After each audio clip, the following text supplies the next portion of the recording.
Hi there, I'm Martha Van Dam, and this is Living Beyond. Quick word to you today about words, about how your words matter and my words matter, and they matter a lot. And I saw this in Technicolor a number of years ago, and I want to tell you about that. So back in 2015, I was at work and it was on a Wednesday, and oddly enough, that Wednesday sticks in my mind. So I had left work. I left work and I went to meet my husband for lunch at a restaurant.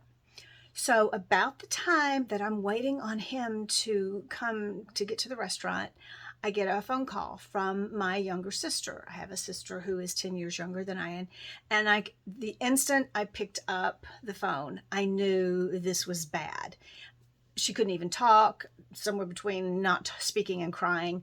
I knew we had a sister in the middle that had received many years prior a traumatic brain injury, and there had been lots of issues with her through the years, heartbreaking issues. And so as soon as I heard my sister's voice, I knew. And I said, "She's gone, isn't she?" And my sister confirmed through tears, yes, that my middle sister had been found that day. Just then she had been found, and she was not alive, and she was in her own apartment. So clearly, this means that she had taken her own life. So what I remember in that moment of receiving that news, I remember receiving the news. Then I remember just a minute after that, my husband coming up and me not being able hardly to function, to say to him, "Come over here, let me talk," anything. It just was just this blur. And so I did tell him what had happened. We did go into the restaurant. It's funny how when you get bad news, you don't know what to do. So we went into the restaurant, and I'm in this fog of just shock and crisis and trauma, and all of that is happening at the same time. Not crying, but just in shock. And so we go in and we sit and we're talking a bit, and the waitress comes up.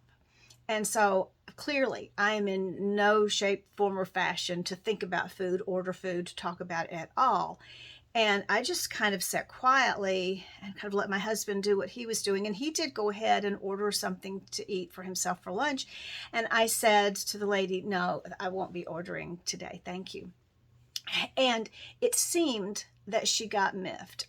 If she did or not, I don't know, but it felt like it.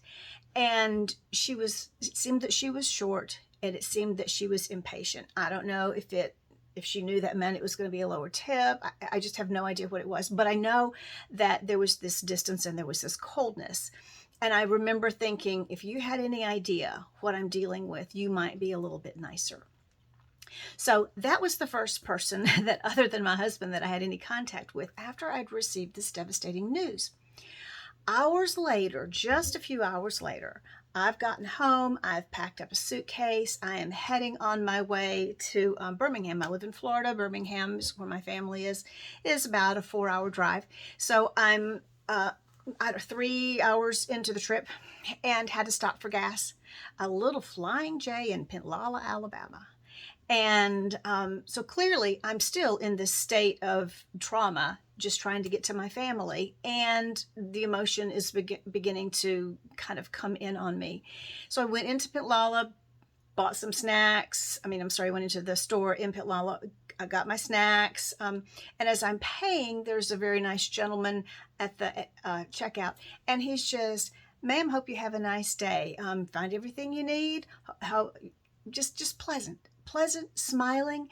And I remember that I walked out almost in tears, because in this moment of raw and broken grief, this man was just being gentle and kind. And what a contrast, and how much those just two tones of what the people were saying affected me. The man had no idea what was going on in my life, and he didn't say anything specific to it. He was just kind and pleasant. About a week later, I'm back on my way to Birmingham because, you know, when there's been a death, there's an awful lot of things that have to be taken care of. So about a week later, and still, it's still fresh, it's still raw. I'm not in a really great place. I ran by a Firehouse Subs to pick up a sandwich to take on the highway on the way with me. And there's the particular day, there are these two grandmotherly type ladies, and they're working, and I walk in and welcome to Subway, and friendly, hope you have a nice day, blah, blah. I mean, just as pleasant and as nice as they could be. Again, nobody addressed anything going on in my life. Nobody said anything specific. It was just the gentleness and the kindness and the friendliness. And again, for a heart that was wounded that badly in that moment, it felt like salve, it felt like a balm, it felt like medicine. So, 3 people, one who is somewhat cold, somewhat short, and 2 who just were going about their daily, regular day, not anything special, but just kind and thoughtful and just sweet people. Those 2 types made such a vast difference, and it stood out so loudly to me and made me think, how often do I walk past someone on the street, in the store, wherever life may take me, and I don't know what those people are going through. You can't ever tell. And so that is my word for you today. Your words matter. You never know what people on the other side may be facing, what they've just found out that day, what they're struggling with about themselves or someone they love. We just don't know. It doesn't cost that much to be gentle and kind, maybe a little funny. It just doesn't cost that much. But the price of being short and harsh in a world that already is full of shortness and harshness can feel very, very high to the people who are experiencing it. So again, I say to you, your words matter. You may not feel like they do that much, but they do. They really, really do.